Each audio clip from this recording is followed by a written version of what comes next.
ಪ್ರಾಯೋಜಿತ ಸರಣಿ ನಿಸರ್ಗ ಜ್ಞಾನಾಮೃತ. ಮಾನವತ್ವದಿಂದ ದೈವತ್ವದ ಕಡೆಗೆ ಸಾಗುವ ಪಥದರ್ಶನ.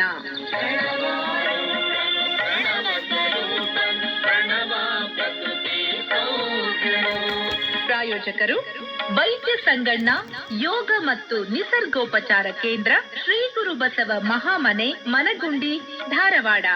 ನಿಸರ್ಗ ಜ್ಞಾನಾಮೃತ. ಪ್ರಣವ ಷಡಂಗ ಸಮರಸ ಈ ಕಾರ್ಯಕ್ರಮಕ್ಕೆ ಶುಭಾಶಯ ಕೋರುತ್ತಾರೆ ಡಾಕ್ಟರ್ ಟಿ.ಎಲ್. ಪಾಟೀಲ್, ಕುಲಪತಿಗಳು, ಕೃಷಿ ವಿಶ್ವವಿದ್ಯಾಲಯ, ಧಾರವಾಡ.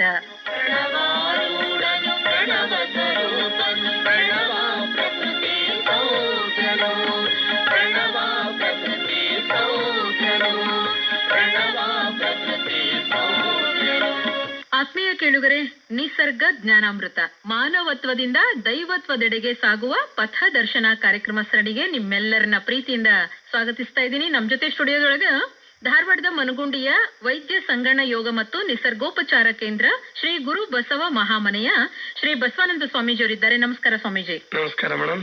ಆತ್ಮೀಯರೇ, ನಾವು ಅಷ್ಟಮದಗಳು ಯಾವುವು ಅಂತ ಹೇಳಿ ಪ್ರಶ್ನೆ ಕೇಳಿದ್ವಿ. ತಾವೆಲ್ಲರೂ ಉತ್ತರ ಕೊಟ್ಟಿರಿ. ಸರಿಯಾಗಿ ಉತ್ತರನ ಬರ್ದಿರ್ಲಿಕ್ಕಿಲ್ಲ ಅಂತ ನನ್ನ ಅನಿಸಿಕೆ. ಏನಂತೀರಿ ಸ್ವಾಮೀಜಿ? ಒಂದು 6 ಮತಗಳು ಸರಿಯಾಗಿ ಬರ್ದಿದ್ದಾರೆ. ಆದ್ರೆ 2 ಮತಗಳು ಈಗೆಲ್ಲ ಗೂಗಲ್ ನಲ್ಲಿ ಸರ್ಚ್ ಮಾಡ್ತಾರೆ, ಯೂಟ್ಯೂಬ್ ಅಲ್ಲಿ ಸರ್ಚ್ ಮಾಡ್ತಾರಲ್ಲ ಮೇಡಮ್, ಅದೇನ್ ಮಾಡಿದ್ದಾರೆ, ಪರಿವಾರ ಮದ ಮತ್ತು ಬಲಮದ ಅಂತ ಹೇಳಿ ಅವು ಇಲ್ವೇ ಇಲ್ಲ ಅಷ್ಟಮತದಲ್ಲಿ. ಪರಿವಾರ ಮದ ಮತ್ತು ಬಲಮದ ಅನ್ನೋದು ಇಲ್ಲ ಅಷ್ಟಮತದಲ್ಲಿ. ಅಷ್ಟಮತದಲ್ಲಿ ಇಲ್ಲ ಅಂದ್ರೆ ಯೌವನ ಮತದಲ್ಲಿ ಅವೆಲ್ಲ ಬಂದ್ಬಿಡುತ್ತೆ. ಆದ್ರಿಂದ ಕೆಲವರು ಫೀಡ್ ಮಾಡುವಾಗ ತಪ್ಪು ಮಾಡಿರ್ತಾರೆ.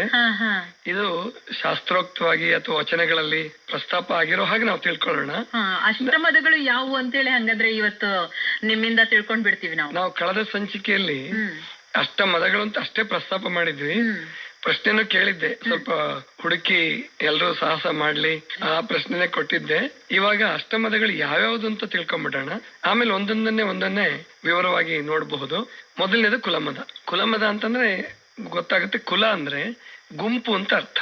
ಶಬ್ದಶಾಸ್ತ್ರ ತಗೊಂಡಾಗ ಕುಲ ಅಂದ್ರೆ ಗುಂಪು.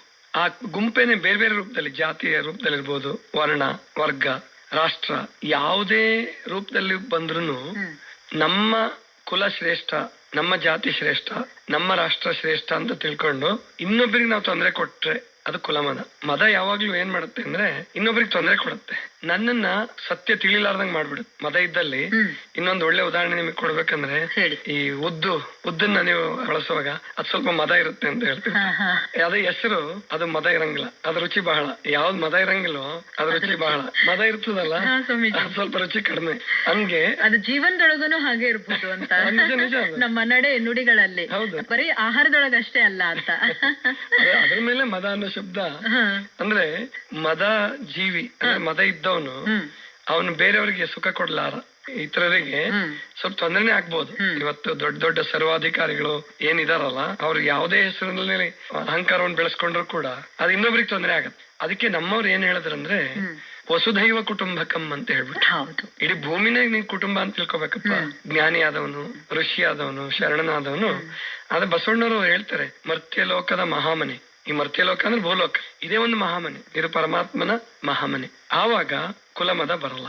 ಯಾವ ಹೆಸರಲ್ಲೂ ಕೂಡ ಜಾತಿ ಇರ್ಲಿ, ಕುಲ ಗೋತ್ರ ಇಲ್ಲ, ಮಾನವರೆಲ್ಲರೂ ಒಂದೇ, ದೇವನೊಬ್ಬನೇ ತಂದೆ. ಇದು ಮದವನ್ನ ವಿರಹಿತ ಮಾಡ್ಕೊಳ್ಳೋದು, ಇದು ಕುಲಮದ. ಎರಡನೇದು ಛಲಮದ. ಛಲಮದ ಅಂದ್ರೆ ಹಠ, ನಂದೇ ಸರಿ, ನಿಮ್ದೆಲ್ಲ ತಪ್ಪು, ಇದೇನಿದೆಯಲ್ಲ ಇದು ಛಲ ಒಳ್ಳೇದಲ್ಲ. ಆದ್ರೆ ಒಳ್ಳೇದಕ್ ಛಲ ಬೇಕು ಅಂತ ಶರಣರು. ಛಲ ಬೇಕು ಶರಣಂಗೆ, ಪರಧನವನೊಲ್ಲೆನೆಂಬ, ಪರಸತಿಯನೊಲ್ಲೆನೆಂಬ, ಪರದೈವವನೊಲ್ಲೆ. ಇದಕ್ ಛಲ ಇರ್ಲಿ. ನನ್ನನ್ನ ನಾನು ಸುಧಾರಿಸ್ಕೊಳ್ಳುವಾಗ, ನನ್ನ ತಪ್ಪುಗಳನ್ನ ತಿದ್ಕೊಳ್ಳುವಾಗ, ಈಗ ನಾನೇನೋ ಒಂದು ವಸ್ತುನ್ ಬಿಡ್ತೀನಿ, ಇಂಥದ್ ನಾನು ತಿನ್ನಲ್ಲ, ಅದ್ರಲ್ಲಿ ಛಲ ಮಾಡೋಣ. ಆದ್ರೆ ಇನ್ನೊಬ್ರಿಗೆ ಅಜ್ಞಾನದಿಂದ ನಾನೇನೋ ಒಂದ್ ಸರಿ ಅಂತ ಸಾಧಿಸಕ್ ಹೋಗಿ ಅದರಲ್ಲಿ ಛಲ ಇಟ್ಕೊಂಡಾಗ ನಾನು ನನ್ನ ಅಜ್ಞಾನ ಪ್ರಕಟ ಆಗ್ಬಿಡುತ್ತೆ.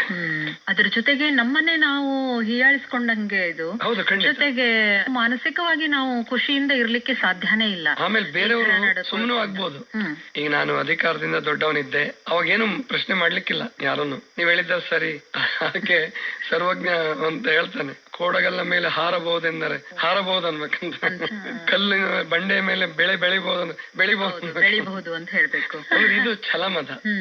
ಈ ತರ ಹಠ ಒಳ್ಳೇದಲ್ಲ. ಅಂದ್ರೆ ಹಠ ಹಿಡ್ದಾಗ ಬಹಳ, ಅದರಿಂದ ಕೆಲವರು ದೊಡ್ಡ ದೊಡ್ಡ ಸ್ಥಾನದಲ್ಲಿದ್ದವರು ಹಠ ಹಿಡಿದ್ರೆ ಧರ್ಮ ದೇಶ ಹಾಳಾಗೋಗೋ ಸಾಧ್ಯತೆ ಇರುತ್ತೆ. ಆದ್ರಿಂದ ಹಠ ಅನ್ನುವಂಥದ್ದು, ಛಲಮದ ಅನ್ನುವಂಥದ್ದು ಒಳ್ಳೇದಲ್ಲ.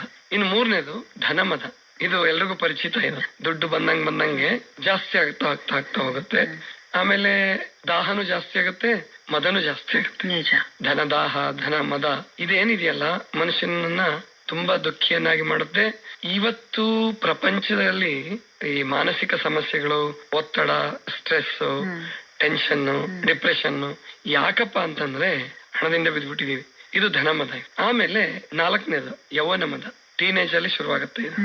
13, 14 ಶುರುವಾಗಿದ್ದು ಹೆಚ್ಚು ಕಡಿಮೆ 40 ಇಯರ್ಸ್ ತನಕ ಅಥವಾ 50 ವರ್ಷದ ತನಕ ಏರ್ಕೋಂತಾನೆ ಹೋಗ್ಬಿಡುತ್ತೆ. ಅದಕ್ಕೆ 10ರ ಅಕ್ಕಿ, 20ರ ನಕ್ಕಿ, 30ರ ಮುರುಕ, 40ರ ಗರ್ವ ಅಂದ್ಬಿಟ್ಟಿದೆ. 50ಕ್ಕೆ ಅರಿವು. ಅಂದ್ರೆ 15ರಿಂದ ಒಂದು 50 ವರ್ಷದ ತನಕ ನಾವ್ ಏನ್ ಮಾಡಿದೀವಿ ಆ ಅನುಭವ ಏನಿದೆಯಲ್ಲ ಅದೇ ಅರಿವು ಕೊಡುತ್ತೆ. ಅಂದ್ರೆ ಇದು ಯೌವನ ಮದ. ಈ ಯೌವನ ಮದದಲ್ಲಿ ಏನಾಗುತ್ತಪ್ಪ ಅಂತಂದ್ರೆ ಯಾವ್ದು ಇದ್ದಂಗ್ ಕಾಣಿಸಲ್ಲ. ಈಗ ನಮಗೆ ಬುದ್ಧಿ ಹೇಳ್ತಕ್ಕಂತ ತಾಯಿ ತಂದೆಗಳು ನಮ್ಗೆ ವೈರಿಗಳ ತರ ಕಾಣ್ತಾರೆ. ನಮ್ಮನ್ನ ಕೆಡಿಸ್ತಕ್ಕಂತ ಸ್ನೇಹಿತರುಗಳು ಅವರೇ ನಮ್ಗೆ ಹಿತೈಷಿಗಳ ತರ ಕಾಣಿಸ್ತಾರೆ. ನುಕ್ಸಾನ್ ಆದ್ಮೇಲೆ, ನಮ್ಗೇನೋ ದೊಡ್ಡ ಹಾನಿ ಆದ್ಮೇಲೆ ನಾವ್ ಅನ್ಕೊಂತೀವಿ ಇವನ್ ಮಾತು ಕೇಳಬಾರ್ದಾಗಿತ್ತು, ಆದ್ರ ಕಾಲ ಮಿಂಚೋಗ್ಬಿಟ್ರಿ. ಅರಿವು ಆಗಲ್ಲ, ಅವಾಗ ಬರುತ್ತೆ ಪಶ್ಚಾತ್ತಾಪ ಅಂತಾರ. ಅದು ಅರಿವು ಅನ್ನೋದಕ್ಕಿಂತ ಪಶ್ಚಾತ್ತಾಪ. ಇದು ಯೌವನ ಮದ ಮಾಡ್ತಕ್ಕಂಥ ತೊಂದ್ರೆ ಇದೇನೆ. ಆಮೇಲೆ ರೂಪಮದ. ಈಗ ಬಹಳ ಜನಕ್ಕೆ ಒಂದ್ ಪ್ರಶ್ನೆ ಕಾಡ್ಬೋದು, ಏನಂದ್ರೆ ಯೌವನ ಮದ ಮತ್ತು ರೂಪಮದ ಒಂದೇ ಅಲ್ವಾ ಅಂತ. ಸ್ವಲ್ಪ ವ್ಯತ್ಯಾಸ ಇದೆ. ಯೌವನದಲ್ಲಿ ರೂಪಮದ ಜಾಸ್ತಿ ಇರುತ್ತೆ ನಿಜ, ಆದ್ರೆ ಯೌವನದು ಶಕ್ತಿದು ಮದ. ಅವನಿಗೆ ರೂಪ ಇರ್ಲೇಬೇಕು ಅಂತ ಏನಿಲ್ಲ. ಯೌವನಲ್ಲಿ ಅವನಿಗೆ ರೂಪ ಇರ್ಲೇಬೇಕು ಅಂತಿಲ್ಲ, ಒಟ್ ಮದ ಇರ್ತದೆ. ರೂಪ ಮದ ಅಂದ್ರೆ ಸೌಂದರ್ಯದ ಮದ. ಇದನ್ನ ನಾವು ತಿದ್ಕೊಂಡ್ರೆ ತುಂಬಾ ಚೆನ್ನಾಗಿರುತ್ತೆ. ಈ ಮದಗಳನ್ನ ಅದರಲ್ಲೂ ಯೌವನದಲ್ಲೇ ಗೆಲ್ಬೇಕು ಅಂತಾರೆ. ಅದನ್ನ ನಾನು ಮುಂದೆ ಒಂದೊಂದೇ ಮದವನ್ನು ತಗೊಂಡು ವಿವರಣೆ ಮಾಡೋಣ. ಆಮೇಲೆ ರೂಪಮದ. ರೂಪಮದ ಅಂತೂ ಗೊತ್ತಿದೆ ನಿಮ್ಗೆಲ್ಲ. ಇವತ್ತು ಅದನ್ನ ಹೆಚ್ಚು ಮಾಡೋದಕ್ಕೆ ಸಿನಿಮಾ ರಂಗ ಇರ್ಬೋದು, ಆಮೇಲಿಂದ ಬೇರೆ ಬೇರೆ ಕ್ಷೇತ್ರಗಳಲ್ಲಿ ಸ್ಪರ್ಧೆಗಳು. ಅದು ಮದವನ್ನು ಬೆಳೆಸಿದ್ರೆ ನೀವು ಶಕ್ತಿ ಬರ್ತಕ್ಕಂಥದ್ದು. ಈಗ ಆಟೋಟಗಳಿದಾವೆ, ಕೆಲವು ಕ್ರೀಡೆಗಳಿದಾವೆ, ಅದರಲ್ಲಿ ಆರೋಗ್ಯಕರ ಸ್ಪರ್ಧೆ ಇರ್ತದೆ. ಆದ್ರಿಂದ ಈ ರೂಪಮದ ಅನ್ನುವಂಥದ್ದು ಒಳ್ಳೇದಲ್ಲ. ಈ ವಿದ್ಯಾಮದ 6ನೇದಿದು. ವಿದ್ಯಾಮದನು ಎಲ್ರಿಗೂ ಪರಿಚಯ ಇರ್ತದೆ ಸಾಮಾನ್ಯ. ಅದ್ರಲ್ಲೂ ಈ ವಿದ್ಯಾಮದ ವೈಶಿಷ್ಟ್ಯ ಏನಂದ್ರೆ ಅವನು ವಿದ್ಯೆಯನ್ನು ಹೆಚ್ಚುಗಳಿಸಿದಷ್ಟು ಮದ ಕಡಿಮೆ ಆಗುತ್ತೆ. ವಿದ್ಯಾಮದ ಬರಲ್ಲ ಅವನಿಗೆ. ಅಕಸ್ಮಾತ್ ಕಡಿಮೆ ಆಯ್ತು ಅಂತ ಇಟ್ಕೊಳ್ಳಿ, ಅಲ್ಪ ವಿದ್ಯಾ ಮಹಾಗರ್ವ, ಹಂಗ ಅದೇ ಹೇಳ್ತಾರೆ. ಸ್ವಲ್ಪ ಸ್ವಲ್ಪ ತಿಳ್ಕೊಂಬಿಟ್ರೆ, ಮೇಲ್ಮೇಲ್ ತಿಳ್ಕೊಂಡ್ರೆ ಅವನ್ಗೆ ಈ ಮದ ಜಾಸ್ತಿ ಬರೋ ಸಾಧ್ಯತೆ ಇದೆ. ಅಲ್ಪ ಸ್ವಲ್ಪ ವಿದ್ಯೆ ಕಲ್ತ್ಕೊಂಡು ಅಹಂಕಾರಿ ಆದ ವಿದ್ಯಾಮದ. ಆಮೇಲೆ ರಾಜ್ಯ ಮದ ಅಥವಾ ಅಧಿಕಾರ ಮದ, 2 ಹೆಸರು ಹೇಳ್ಬೋದು ಇದಕ್ಕೆ. ಅಧಿಕಾರ ಸ್ಥಾನಮಾನಗಳಿರ್ತಕ್ಕಂಥವ್ರಿಗೂ ಕೂಡ ಸಹಜವಾಗಿ ಮದ ಬಂದ್ಬಿಡುತ್ತೆ. ಯಾಕೆ ಅಂದ್ರೆ ಹೊಗಳವ್ರ ಸುತ್ತಮುತ್ತ ಎಲ್ಲ ಹೊಗಳಬಟ್ಟಂಗಿಗಳನ್ನ ಇಟ್ಕೊಂಡ್ಬಿಡ್ತಾರೆ. ಆದ್ರಿಂದ ಅದು ಮದ ಜಾಸ್ತಿ ಆಗತ್ತೆ.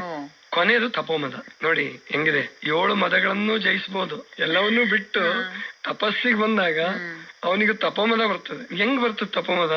ನಾನು ಒಂಟಿ ಕಾಲಲ್ಲಿ 1 ಗಂಟೆ ನಿಲ್ಬಲ್ಲೆ, 2 ಗಂಟೆ ನಿಲ್ಬಲ್ಲೆ, ನಾನು 10 ದಿವಸ ಏನೂ ತಗೊಳ್ಳಾರ್ದೆ ಬದುಕಬಲ್ಲೆ.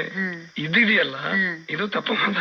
ಇದು ಜನ್ಮಗಳನ್ನೇ ಬಲಿ ತಗೊಂಡ್ಬಿಡುತ್ತೆ. ಅಂದ್ರೆ ಅವನಿಗೆ ಮುಂದೆ ಸಾಧನೆ ಮಾಡಕ್ಕೆ ಬಿಡೋದೇ ಇಲ್ಲ, ಆಗದೇ ಇಲ್ಲ. ಯಾವ್ದೋ ಒಂದ್ ಸಣ್ಣದನ್ನ ಹಿಡ್ಕೊಂಡು ಅಥವಾ ಇನ್ನೊಬ್ಬ ವ್ಯಕ್ತಿ ಏನೋ ಒಂದು ಸಾಧಿಸಿದಾನೆ, ಅದನ್ನ ನಾನ್ ಸಾಧಿಸಿ ಇವನನ್ನ ಮೀರಿಸ್ಬೇಕು, ಇವನನ್ನ ನನಗಿಂತ ಕಡಿಮೆ ಅನ್ನಿಸ್ಬೇಕು. ಈ ತಪೋಮದ ಕಾರಣದು 2 ಋಷಿಗಳ ಜಗಳ ಪ್ರಸಿದ್ಧಿ ಇದೆ, ನಿಮ್ಗೆಲ್ಲ ಗೊತ್ತು. ವಿಶ್ವಾಮಿತ್ರ, ವಶಿಷ್ಠ. ಅವರಿಬ್ರು ಜಗಳದಲ್ಲಿ ನಾನು ಹೆಚ್ಚು ಅನ್ನೋದ್ರಲ್ಲಿ ಎಷ್ಟೋ ಜನ ನುಕ್ಸಾನ ಆಗ್ಬಿಡ್ತಾರೆ. ಅದಕ್ಕೋಸ್ಕರ ಈ ತಪೋಮದ ಅನ್ನುವಂಥದ್ದು ದೇವಾನುದೇವತೆಗಳನ್ನ ಬಿಡೋದಿಲ್ಲ ಅಂತ, ಅಷ್ಟು ಕಠಿಣ. ಅದಕ್ಕೆ ನಾವು ಚಿಕ್ಕವರಿದ್ದಾಗ ಒಂದ್ ಪದ್ಯ ಬರ್ತಿತ್ತು, ಮೂಡುವನು ರವಿ ಮೂಡುವನು, ರವಿ ಮೂಡುವನು, ಕತ್ತಲೊಡನೆ ಜಗಳಾಡುವನು, ಏರಿದವನು ಚಿಕ್ಕವನಾಗಿರಬೇಕೆಲೆ ಎಂಬ ಮಾತನ್ನು ಸಾರುವನು. ಕೊನೆಯ ಸಾಲದು ಏರಿದವನು ಅಂದ್ರೆ ಸೂರ್ಯ ಹೆಂಗ್ 12 ಗಂಟೆ ಮೇಲಕ್ಕೆ ಹೋಗ್ತಾನೋ ಹಂಗ್ ಚಿಕ್ಕದಾಗಿ ಕಾಣಿಸ್ತಾನೆ, ಹೌದು ಅಲ್ವಾ? ಹಾಗೆ ಏರಿದವನು ಯಾವುದೇ ಕ್ಷೇತ್ರದಲ್ಲಿ ನೀವು ಸಾಧನೆ ಮಾಡಿ, ವಿದ್ಯೆ ಇರ್ಲಿ, ಅಧಿಕಾರ ಇರ್ಲಿ, ಅಥವಾ ತಪಸ್ಸೆ ಇರ್ಲಿ, ರೂಪದಲ್ಲೇ ಇರ್ಲಿ, ಏನು ಅಲ್ಲ ನಾನು ಅಂತ ತಿಳ್ಕೊಂಡು ಯಾರು ಭಾವಿಸ್ಕೊಳ್ತಾರೋ ಅವರು ಈ ಮದದಿಂದ ಪಾರಾಗಕ್ಕೆ ಸಾಧ್ಯ. ನನಗಿಂತ ಕಿರಿಯರಿಲ್ಲ, ಮತ್ತೆ ಮತ್ತೆ ನೆನಪಾಗುತ್ತದು. ಹೀಗೆ ಅಂದ್ರೆ ಈ ಮದಗಳು ಎಲ್ರು ಗಮನಿಸ್ಬೇಕು ಶ್ರೋತೃಗಳು. ಈ ಬಲಮದ ಮತ್ತು ಪರಿವಾರ ಮದ ಅಂತ ಏನು ನೀವು ಬರ್ದಿದ್ದೀರ ಬಹಳ ಜನ, ಅದು ಬರೋದಿಲ್ಲ. ಬಲಮದ ಯೌವನದಲ್ಲೇ ಬಂದ್ಬಿಡುತ್ತೆ. ಈ ಪರಿವಾರ ಮದ ಅಂತ ಏನಿದೆಯಲ್ಲ ಅದು ಅಧಿಕಾರದ ಮದದಲ್ಲೇ ಒಳಗಡೆ ಅಂತರ್ಗತವಾಗಿ ಇರ್ತದ. ಅಧಿಕಾರ ಮದ, ರಾಜ್ಯ ಮದ ಇದೆಯಲ್ಲ, ಈ ಕುಟುಂಬದಲ್ಲಿ ಒಬ್ಬ ನಾಯಕ ಇರ್ತಾನೆ, ಅವನು ಎಲ್ಲರನ್ನು ಒಟ್ಟಿಗೆ ತಗೊಂಡೋಗ್ಬೇಕು ಅಂದ್ರೆ ಅಪ್ಪ ಇರ್ಬೋದು, ಅಜ್ಜ ಇರ್ಬೋದು, ಅಥವಾ ಅಮ್ಮ ಇರ್ಬೋದು, ಅವ್ವ ಇರ್ಬೋದು, ಯಾರು ಕುಟುಂಬದ ಹಿರಿಯರು ಇರ್ತಾರೋ ಅವ್ರ ಅಹಂಕಾರಿಗಳಾದ ಕುಟುಂಬ ಚೆನ್ನಾಗಿ ನಡೆಯಲ್ಲ. ಅದು ಪರಿವಾರ ಮದ ಅಂತ ಸೇರಿಸ್ಕೊಳ್ಬಹುದೇನೋ ನೀವು. ಆದ್ರೆ ಶಾಸ್ತ್ರೋಕ್ತವಾಗಿ ಹೇಳುವಾಗ, ಅದನ್ನ ಕ್ರಮಬದ್ಧವಾಗಿ ಹೇಳುವಾಗ ಅಷ್ಟಮದಗಳಲ್ಲಿ ಬರಲ್ಲ, ಅಂತರ್ಗತವಾಗಿರುತ್ತೆ. ಯಾವ್ದು ಅಧಿಕಾರ ಮತದಲ್ಲೇ ಅದು ಅಂತರ್ಗತವಾಗಿರುತ್ತೆ. ಇದನ್ನ ಅರ್ಥ ಮಾಡ್ಕೋಬೇಕು. ಅಂತೂ ಅಷ್ಟಮದಗಳ ಬಗ್ಗೆ ಸಾಕಷ್ಟು ವಿಷಯಗಳನ್ನ ತಿಳಿಸಿಕೊಟ್ರಿ ಸ್ವಾಮೀಜಿ.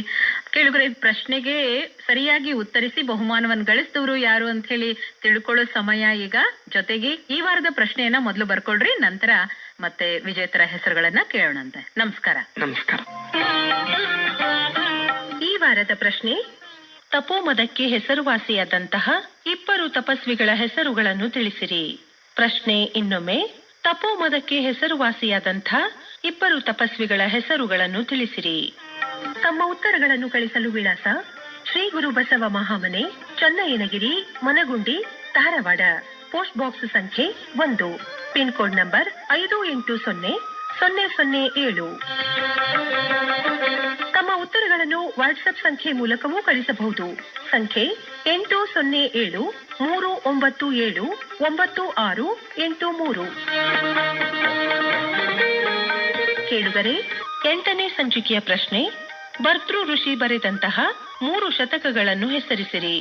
ಉತ್ತರ: ಶೃಂಗಾರ ಶತಕ, ವೈರಾಗ್ಯ ಶತಕ ಹಾಗೂ ನೀತಿ ಶತಕ. ಸರಿಯಾಗಿ ಉತ್ತರಿಸಿ ಬಹುಮಾನಕ್ಕೆ ಆಯ್ಕೆಯಾದ ನಮ್ಮ ಅದೃಷ್ಟಶಾಲಿ ಶ್ರೋತೃಗಳು: ಪ್ರಥಮ ಅದೃಷ್ಟಶಾಲಿ ವಿಜೇತರು ಅಮೂಲ್ಯ ಪಾಟೀಲ್, 3ನೇ ತರಗತಿಯ ವಿದ್ಯಾರ್ಥಿನಿ, ಸುತಗುಂಡಿ ಗ್ರಾಮ, ಬಬಲೇಶ್ವರ ತಾಲೂಕು, ವಿಜಯಪುರ ಜಿಲ್ಲೆ. ದ್ವಿತೀಯ ನಮ್ಮ ಅದೃಷ್ಟಶಾಲಿಗಳು RS ಪಾಟೀಲ್, ನಿವೃತ್ತ ಶಿಕ್ಷಕರು, KHB ಕಾಲೋನಿ, ರಾಣೆಬೆನ್ನೂರು, ಹಾವೇರಿ ಜಿಲ್ಲೆ. ನಮ್ಮ ತೃತೀಯ ಅದೃಷ್ಟಶಾಲಿ ವಿಜೇತರು ಸಂಗಪ್ಪ ಹೂಗಾರ್, ರಾಜ್ಯ ಪ್ರಶಸ್ತಿ ವಿಜೇತ ಕಲಾವಿದರು, ಕೇಲೂರು, ಹುನಗುಂದ ತಾಲೂಕು, ಬಾಗಲಕೋಟೆ ಜಿಲ್ಲೆ. ವಿಜೇತರಿಗೆ ಅಭಿನಂದನೆಗಳು. 9ನೇ ಸಂಚಿಕೆಯ ವಿಜೇತರ ಹೆಸರುಗಳನ್ನು ಮುಂದಿನ ಸಂಚಿಕೆಯಲ್ಲಿ ತಿಳಿಸಲಾಗುವುದು.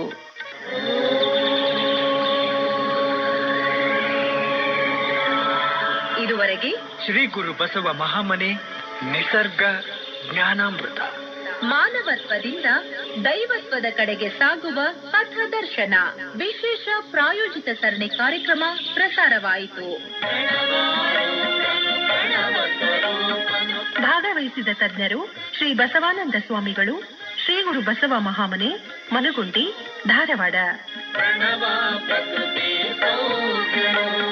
ಈ ಕಾರ್ಯಕ್ರಮಕ್ಕೆ ಶುಭಾಶಯ ಕೋರುತ್ತಾರೆ ಡಾಕ್ಟರ್ PL ಪಾಟೀಲ್, ಕುಲಪತಿಗಳು, ಕೃಷಿ ವಿಶ್ವವಿದ್ಯಾಲಯ, ಧಾರವಾಡ. ನಿರೂಪಣೆ G. ಸುರೇಖಾ ಸುರೇಶ್. ಸಂಯೋಜನೆ ಸೋಮಶೇಖರ್ ರೂಳಿ. ನಿರ್ಮಾಣ ನೆರವು ಶೈಲಜಾ ರಾಜ್ಕುಮಾರ್. ನಿರ್ಮಾಣ ಶರಣಬಸವ ಚೋಳೀನ್. ಪ್ರಣವ ಷಡಂಗ ಸಮರಸ ಸಮಕೂಡಲ ಸಂಗಮ ದೇವರು. ಶ್ರೀ ಗುರು ಬಸವ ಮಹಾಮನೆ ನಿಸರ್ಗ ಜ್ಞಾನಾಮೃತ. ಈ ಕಾರ್ಯಕ್ರಮದ ಪ್ರಾಯೋಜಕರು ವೈದ್ಯ ಸಂಗಣ್ಣ ಯೋಗ ಮತ್ತು ನಿಸರ್ಗೋಪಚಾರ ಕೇಂದ್ರ, ಶ್ರೀ ಗುರು ಬಸವ ಮಹಾಮನೆ, ಮನಗುಂಡಿ, ಧಾರವಾಡ. ಒತ್ತಡದ ಜೀವನ, ಕಲಬೆರಕೆ ಆಹಾರ, ವ್ಯಾಯಾಮ ರಹಿತ ಬದುಕು, ವೈಜ್ಞಾನಿಕ ಸಾಧನಗಳ ದುರ್ಬಳಕೆ, ಇವುಗಳಿಂದ ಉಂಟಾದ ಬೊಜ್ಜು, ಮೂಲವ್ಯಾಧಿ, ಅಪೆಂಡಿಕ್ಸ್, ಟ್ಯಾನ್ಸಿಲಿಟಿಸ್, ಮಧುಮೇಹ, ರಕ್ತದೊತ್ತಡ, ಹೃದ್ರೋಗ, ಮೂತ್ರಕೋಶ, ಪಿತ್ತಕೋಶದಲ್ಲಿ ಕಲ್ಲು, ಮೈಗ್ರೇನ್, ಚರ್ಮ ರೋಗ, ಕ್ಯಾನ್ಸರ್, ಸೋರಿಯಾಸಿಸ್ ಮುಂತಾದ ರೋಗಗಳನ್ನು ಯಾವುದೇ ಮದ್ದುಗಳಿಲ್ಲದೆ ಯೋಗ ಮತ್ತು ನಿಸರ್ಗೋಪಚಾರದಿಂದ ವಾಸಿ ಮಾಡಿಕೊಳ್ಳಲು ಸಂಪರ್ಕಿಸಿ 9448100282 ಮತ್ತು 8073979683.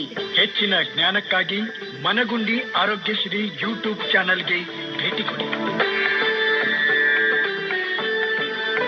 ಧಾರವಾಡ ಕೇಂದ್ರದಲ್ಲಿ ಸಿದ್ಧಪಡಿಸಲಾದ ಈ ಕಾರ್ಯಕ್ರಮ ಕಲಬುರಗಿ ಕೇಂದ್ರದಿಂದಲೂ ಪ್ರಸಾರವಾಯಿತು.